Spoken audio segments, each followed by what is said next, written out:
what's the difference between a whistle, a compressed air horn, and a dollar store air horn? This week on Kayak Hacks.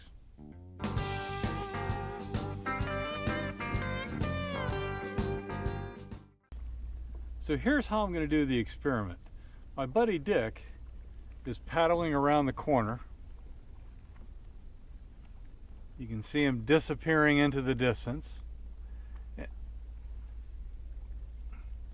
And what I'm going to do is I'll give him a call on the radio. I'll try the whistle first, see if he hears this. Then I'll do the air horn and see which one is louder. Now granted, this is a little bit flimsy, but if you keep it in a protected spot, it may work. We'll find out here in a minute. According to my GPS, with Dick going around that corner, that's easily 900 feet to 1,000 feet away from me.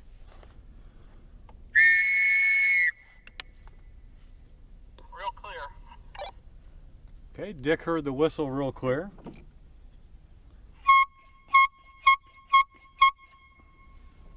Quite a bit louder. Louder. Okay, now I'll try the real air horn.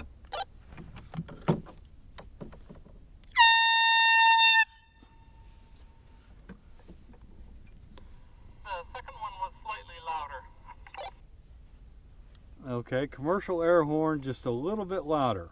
Let's try the commercial air horn and the dollar store one more time. Here comes dollar store. That's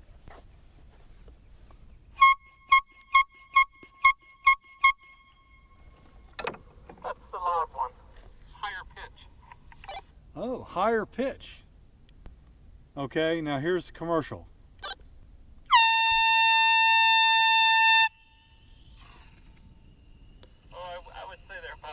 I thought the first one was louder, but they're about the same. Okay, well, good to know. Looks like the dollar store wins because my commercial one is out of air right now. But I've got plenty of muscles to continue to do the air horn with. Amazing. Okay, let's go fish. So, there you have it. Clearly a whistle's a good choice. This thing is going to run out of air after a bit, but this thing will continue to work as long as you can pump it. So, I'm going to add this to my kit. Hope you like this tip. Take care.